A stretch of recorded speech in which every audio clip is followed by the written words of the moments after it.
ॐ भद्रं कर्णेभिः शृणुयामदेवाः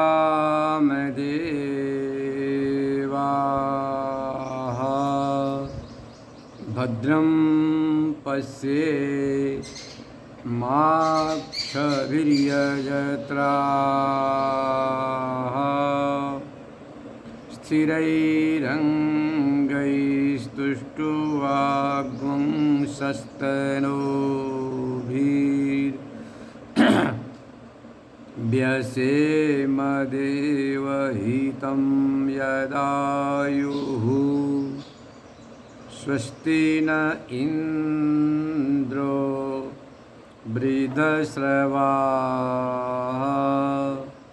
स्वस्ति नः पूषा विश्ववेदाः स्वस्ति नस्तार्क्ष्यो अरिष्टनेमिः स्वस्ति नो बृहस्पतिर्दधातु ॐ शान्ति शान्ति शांति।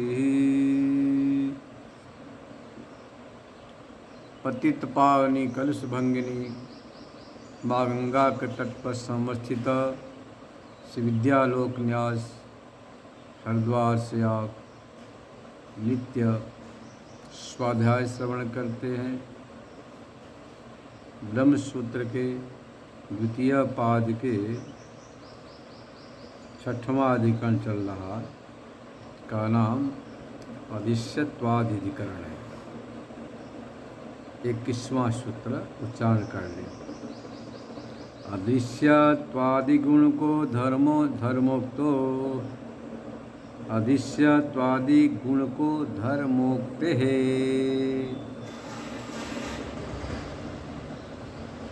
अदृश्यत्वादिगुण को धर्मोक्ते है।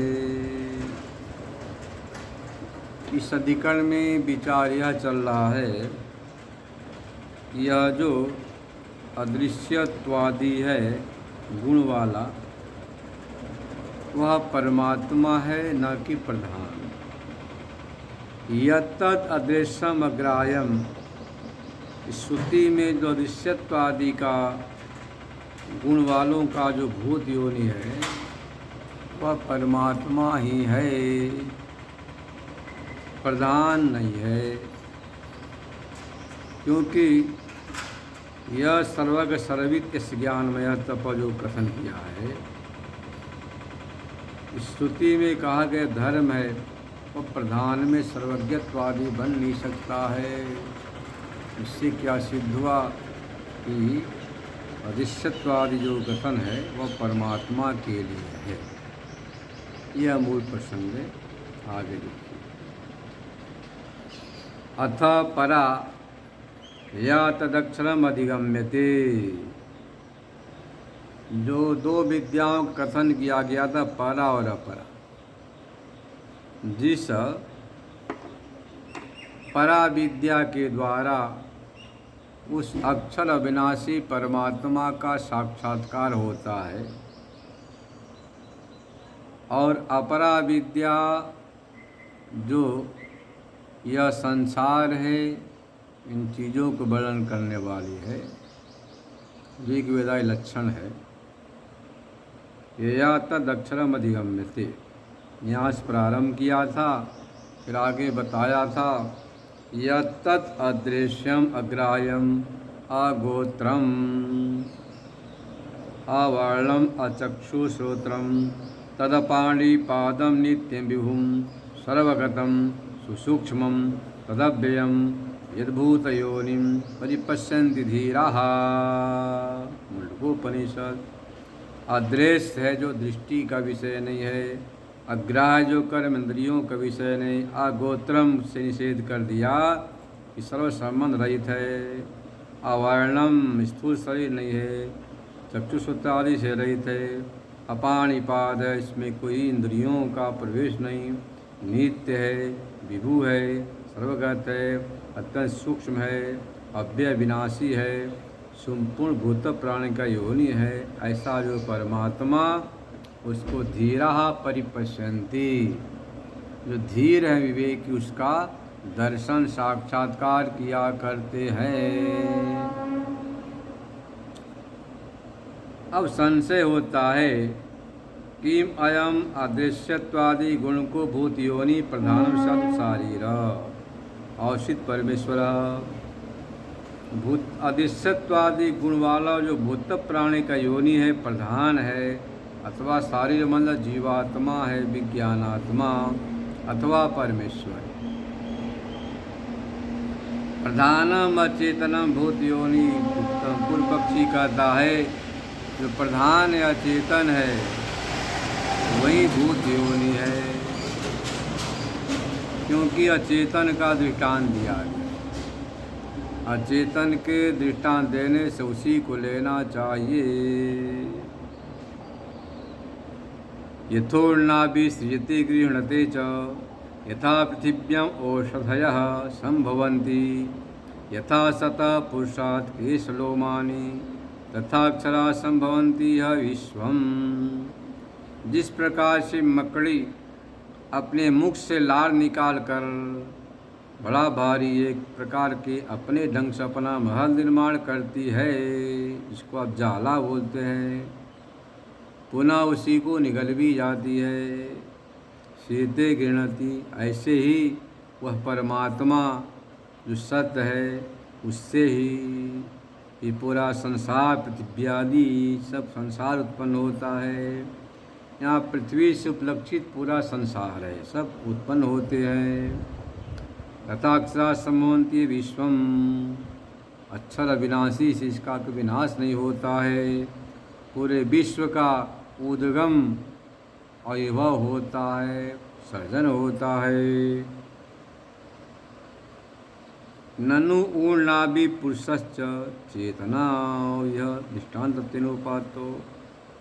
ऊर्णाभि जो दृष्टांत दिया है वह दृष्टांत जो कथन किया है उसके विषय में कहते हैं नहीं केवलस्य चेतनस्य सप्तसूत्रयोनितं केशलोप योनितं वास्ति। मात्र चेतन ही कारण नहीं बन सकता है, बल्कि चेतनाधिष्ठित शरीर है। चेतन से अधिष्ठित जो शरीर है उससे ही नाखून और केश उत्पन्न होते हैं। लिखा आगे चेतनाधिष्ठितम ही अचेतन ऊर्णाभि। शरीर से सूत्र मतलब जो धागा सूत्र है, जाल वो बनता है। ऐसे पुरुष शरीर केश लोम का निर्माण होता है, मरे हुए पुरुष से नहीं होता। लोगों पुरुष मान लें या चेतन मान लें तो मृत पिंड से केश लोम आदि का प्रकटीकरण नहीं देखा जाता है। ऐसे जो ऊर्णाय मतलब मकड़ी सजीव हो तभी जाकर उसे जाला बनते हैं, ऐसे यहाँ बता रहे हैं। अपि च पूर्वत्र अधिष्ठत्वादि विलाप संभवे दृष्टित्वादि लापा संभवा न प्रधानम। देखो भाई प्रधान नहीं लेना, क्योंकि प्रधान में अदृश्यत्वादि धर्म नहीं संभव है। ननु यह सर्वग सर्वित इत्यादि वाक्य स्वचेतने प्रधान है न संभव। दूसरी बात है जो सर्वज्ञ सर्वित है वह जो गुण है सर्वज्ञत्व सर्वित्व वह चेतन प्रधान में बन भी नहीं सकता है, इसलिए प्रधान भूत योनि नहीं बन सकता है। अब इस विषय में कहते हैं त्रोचते या तदक्षरम अधिगम्यते। जिसके द्वारा अक्षर अविनाशी परमात्मा का ज्ञान होता है, बोध होता है, अधिगम होता है। कथम प्रधानम भूत योनि प्रतिज्ञायते। जो प्रधान है वह भूत योनि है, ऐसा कैसे प्रतिज्ञा की जाती है।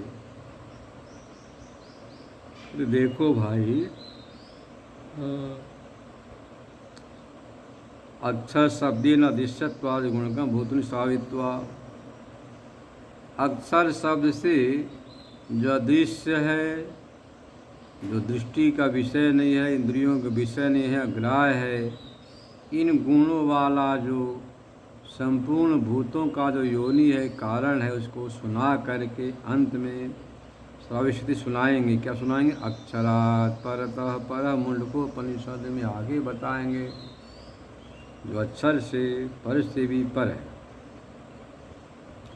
यत्र परो अक्षरा शुद्ध सर्वसर्वित्वम, वो अक्षर जो अव्याकृत है उस पर से भी पर है, जो परमात्मा है। प्रधान में अक्षर सब निहितम भूतयोनि। किसी ने कहा देखो जी, यहाँ प्रधान ये अक्षर सबसे निर्दिष्ट है।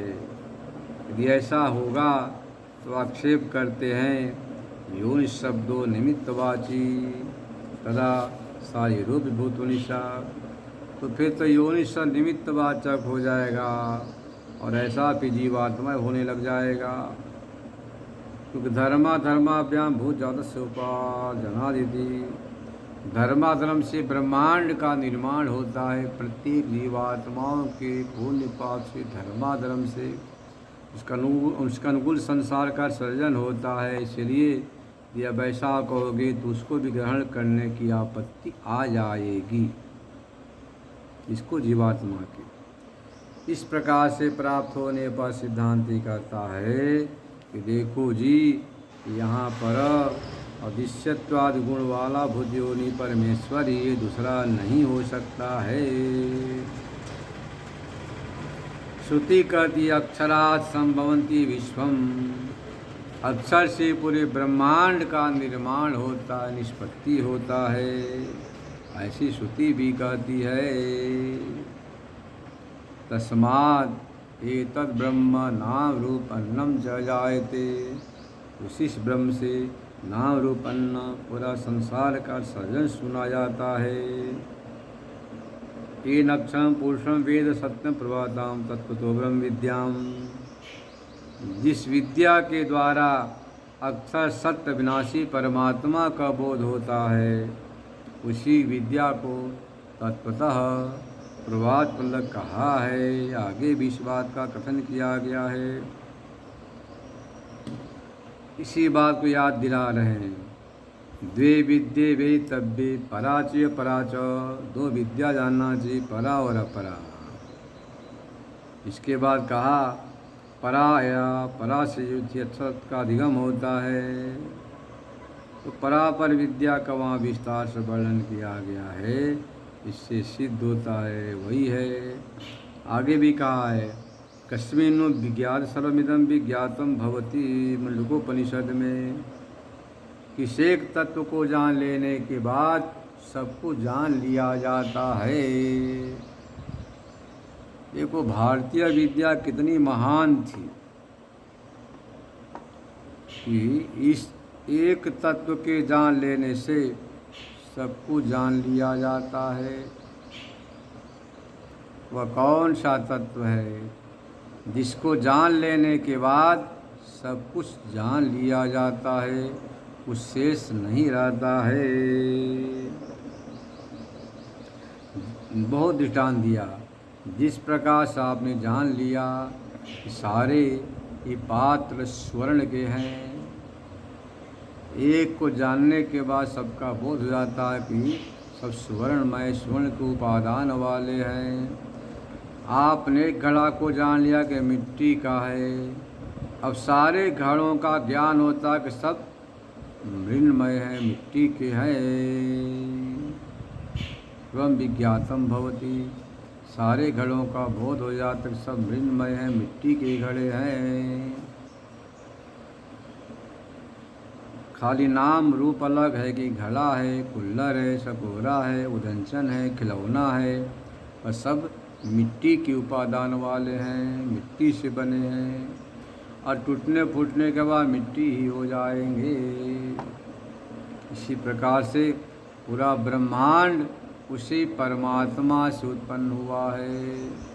जिस प्रकार से समुद्र की लहरें तरंगे फेन बुदबुदे उठते हैं और अंत में समुद्र में विलय हो जाते हैं, ऐसे पूरा संसार ब्रह्मांड उसी परमात्मा से खड़ा हुआ है, परमात्मा में स्थित है। पुनः परमात्मा में इन सबका उपसंहार होता है, विलय हो जाता है। मुख्य वह परमात्मा अक्षर अविनाशी ही सत्य है, तत्त्वमसि, और वही तुम हो।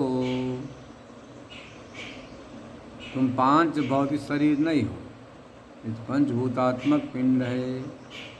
पर अनाद्य विद्या से ऐसा अध्यास हो गया है कि आप अपने आप को पंचभूतात्मक पिंड मान लेते हैं, इसी के साथ सुखी और दुखी होते रहते हैं।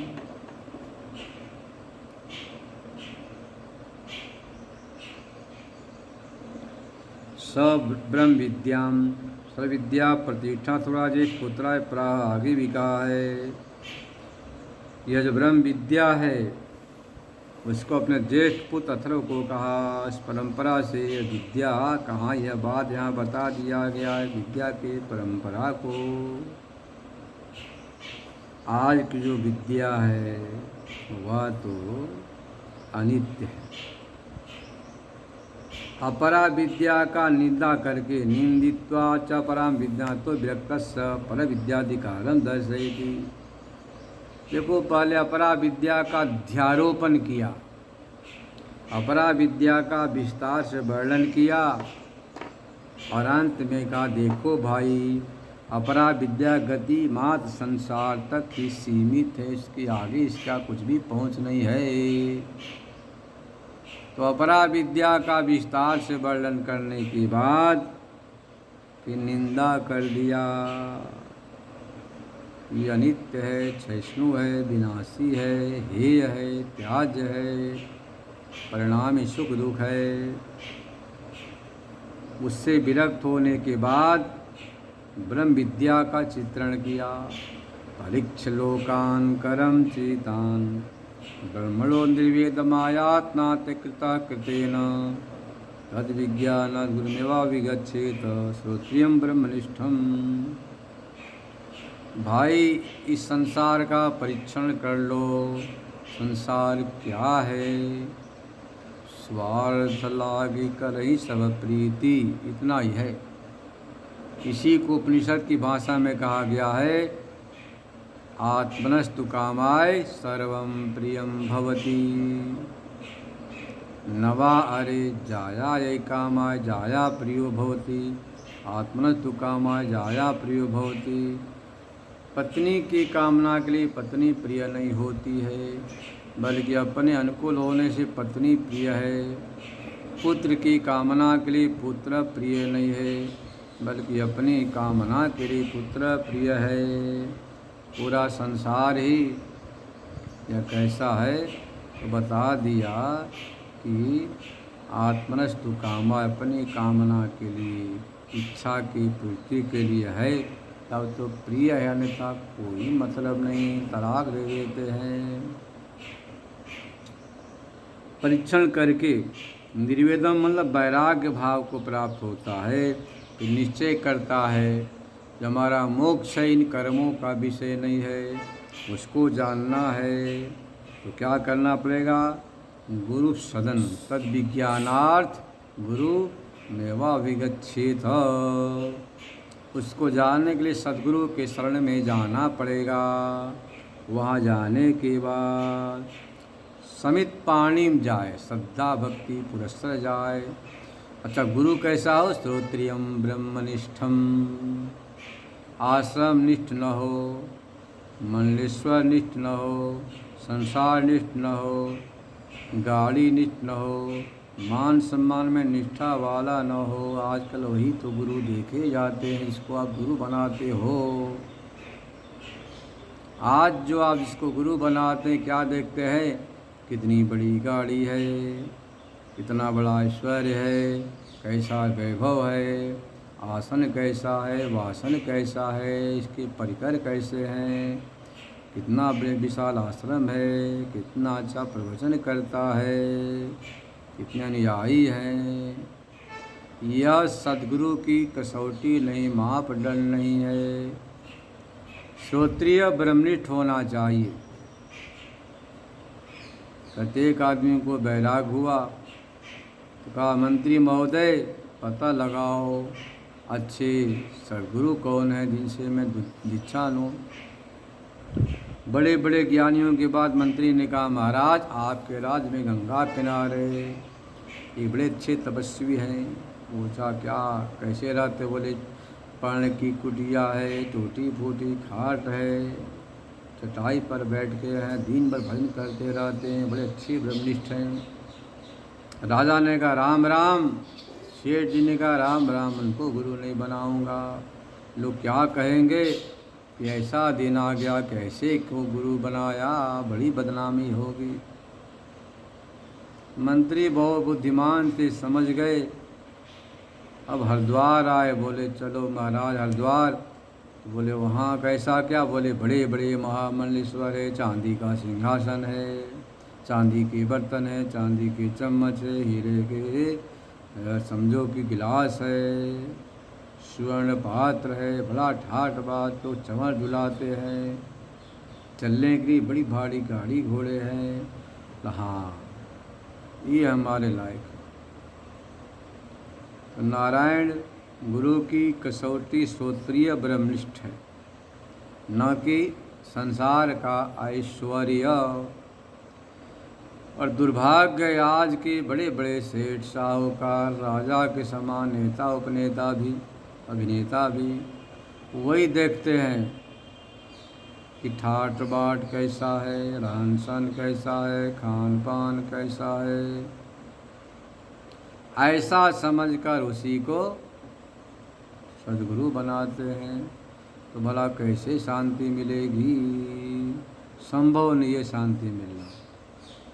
शांति चाहिए तो बहुत जरूरी श्रोत्रिय ब्रह्मनिष्ठ गुरु के पास जाए और वहाँ जाकर तत्व का उपदेश श्रवण करे, तब जाकर शांति मिलेगी।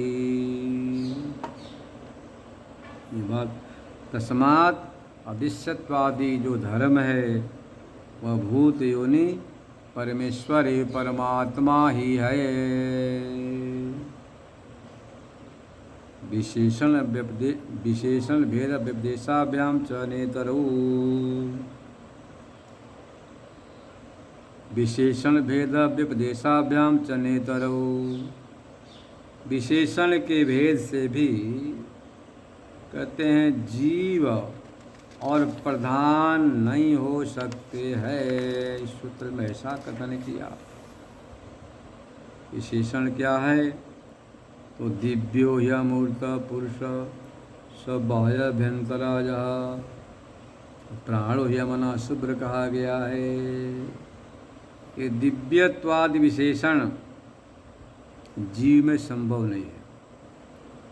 जब विद्या प्रत्युपस्थापित है, नाम रूप से परिचित कईमानी वाला है, उस जीवात्मा में प्रधान में सब हो नहीं सकते हैं। औपनिषद पुरुष में ही हो सकता है। अक्षरम अव्याकृतम नाम रूप बीजम भक्ति रूपम भू सूक्ष्म ईश्वर आश्रयम तस्य उपाधि भूत, उसी को उपाधि स्वरूप। सर्वस्माद् विकारात् परो यो, सारे विकार से पर है जो अविकारी है। तस्मात् परतः पर इति, उस पर से भी पर है। ऐसा भेदेन व्यपदेशात् परमात्मान विवक्षितम दर्शयति। परमात्मा यहाँ पर विवक्षित है। तो विशेषण का भेद है। दिव्य मूर्त है वह, ऐसा कहा परमात्मा के लिए, और जीवात्मा विद्या से परिच्छिन्न है, नाम रूपाभिमानी है। इन विशेषणों से कितना भेद है। इसलिए नारायण प्रधान और जीव नहीं लेना, परमात्मा ही यहाँ पर विवक्षित है। तस्मात् भेद व्यपदेशा परमेश्वर भूत योनि, परमात्मा ही भूत प्राणी का योनि है। ये जीवात्मा हो ही नहीं सकता। रूपोपन्यासाच्च रूपोपसन्याच्च रूपोपन्यासाच्च स्वरूप का ये वर्णन किया है। ये तस्मात् जायते प्राणः, उसी परमात्मा से प्राण का सर्जन होता है। अग्नि मूर्धा इत्यादि श्रुतियाँ भी है। अग्नि मूर्धा चक्षुषी चंद्रसुरु, अग्नि ही जिसका मूर्धा है, सूर्य चंद्रमा ही जिसके नेत्र है, दिशाएं कान हैं। वाणी क्या है? तो विवृत जो वेद ही वाणी है, जो समष्टि वायु प्राण है। हृदय विश्वस्य, पूरा विश्व इसका हृदय है। पृथ्वी इसके पाद हैं। सर्वभूतांतरात्मा हैं। यह जो स्वरूप है न प्रधान में घटेगा न जीवात्मा में घटेगा। अब जाग परिच्छिन्न शरीर वाला जीव है सारी, इतना जो विस्तार सूर्य चंद्रमा इसके आँख हैं, समष्टि वायु जिसके प्राण है, हृदय इसका आयतन है, पृथ्वी इसका पाद है, यह तो उसमें ही घटेगा। विशेषण परमेश्वर में ही उचित है, ऐसा जो वर्णन किया गया है। सारे विकारों कारण वही है, सारी जीवात्मा में संभव नहीं है। ये जो तस्मा जायते प्राण आदि सर्वभूतांतरात्मा है, ये भूत योनि परमात्मा के लिए है, न कि जीवात्मा प्रधान के लिए है। इतना नहीं, और भी कहा ये तस्मा जायते प्राणो मना सर्वेन्द्रियाणि च खम वायु ज्योति आपः पृथ्वी विश्वधारिणी। उसी परमात्मा से प्राण, मन, इंद्रियां, आकाश, वायु, अग्नि, जल, पृथ्वी जो सबको धारण करने वाले प्रकट हुई है। अतः सर्व औषधयो, औषधियाँ से उत्पन्न होते हैं। और विवाक कहा गया है, उसी परमात्मा के विषय में बड़े विस्तार से वाक्य कहे गए हैं। पुरुष एवेद विश्वम कर्म, उसी परमात्मा का पूरा विश्व भी कर्म है। जिस विश्व में आप अपनापन करें वह आपका नहीं है, सब परमात्मा का है, आप तो निमित्त मात्र है। हिरण्यगर्भ समवर्तताग्रे भूतस्य जात पथिरेक आसीत सदाधार पृथ्वीं द्यामुतेमां कस्मै देवाय हविखा विधेम। हिरण्यगर्भ सृष्टि के प्रारंभ में प्रकट हुआ, वह सबका स्वामी है, पृथ्वी को धारण किया। ऐसे प्रजापति के देवता के लिए हम हविखामन भविष्य के द्वारा विधि मन अर्चन बंधन करते हैं, परिचर्या करते हैं। इससे भी सिद्ध होता है वह परमात्मा ही सब कुछ है। यह जो प्रधान और यह जो जीवात्मा, इस सारे स्वरूप विशेषण का चित्रण जो किया है उसमें घट नहीं सकता है। अज्ञानी जीव अज्ञान से मान लेता है कि हम इदम मैं यह हूँ, सब कुछ मुझसे हो रहा है। पर विचार कर देखें तो सब कुछ परमात्मा पुरुष एवेदगुं सर्वं भूतम भविष्यत्, जो भी कुछ हो चुका है, जो होने वाला, सब परमात्मा के संकल्प से, इच्छा से होता है। उससे अतिरिक्त कुछ भी नहीं है। ये मनुष्य के बंधन का, दुख का कारण है कि सब तो परमात्मा से होता है, पर मान लेता है कि मैं करता, हम करोमिति वृथाभिमान स्वकर्म सूत्र ग्रथितो हि लोकः। यह मैं करता हूँ जो कर्मा शक्ति है, इसका कर्म का भोक्ता मैं हूँ, जो स्वामीपना, जो फला शक्ति है, और संसर्गा शक्ति, संसर्ग जोड़ लिया, अस्य कर्मण अयमे फलम, इस कर्म का यह फल है। इतनी आसक्तियाँ हैं, ये व्यर्थ भी हैं।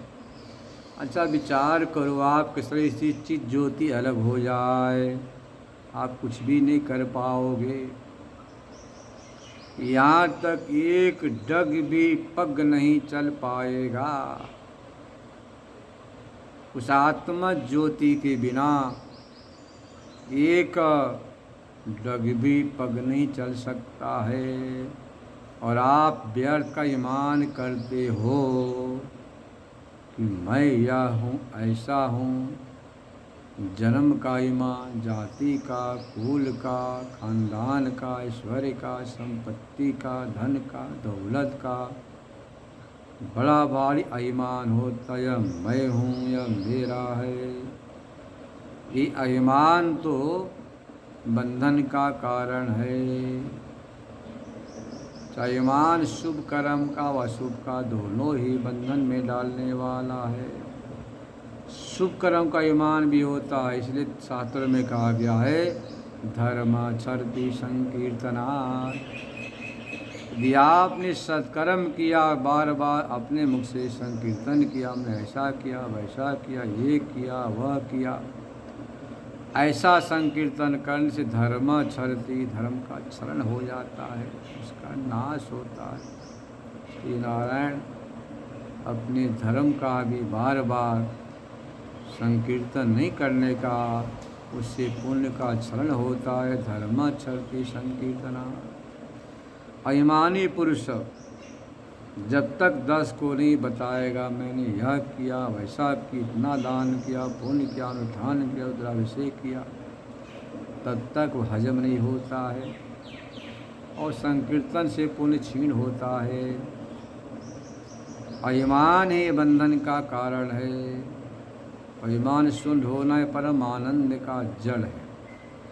व्यवहारिक जीवन में भी यदि आप अभिमान रखते हैं तो नींद नहीं आती है। जैसे अभिमान विगलित होता है, उस सुप्ति में कितना बड़ा आनंद का अनुभव होता है।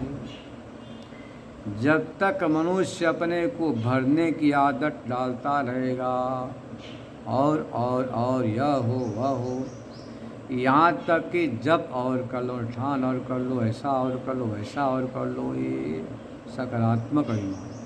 और नकारात्मक हो गया संसार के विषय का, इदम मिश्रा यह भी हो जाए, यह भी हो जाए, वह भी हो जाए।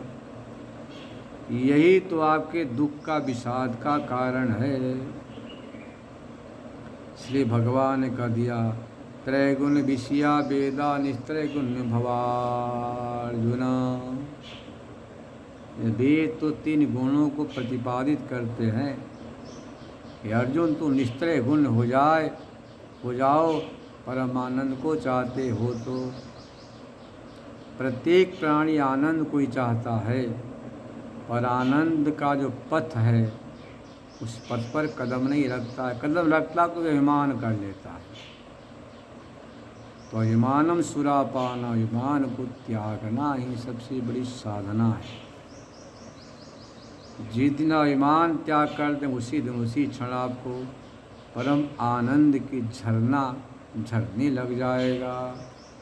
आप जहाँ पर हो वहीं पर परम आनंद का अनुभव करने लग जाएंगे। ओम पूर्णमद पूर्णमिदं पूर्णात् पूर्णमुदच्यते पूर्णस्य पूर्णमादाय पूर्णमेवावशिष्यते। ओम शांति शांति शांति। शंकरं शंकराचार्यं केशवं बादरायणं सूत्रभाष्य कृतौ वन्दे भगवन्तो पुनः पुनः। ईश्वरो गुरुरात्मेति मूर्तिभेदविभागिने व्योमवद्व्याप्तदेहाय दक्षिणामूर्तये नमः। ओम शांति शांति शांति।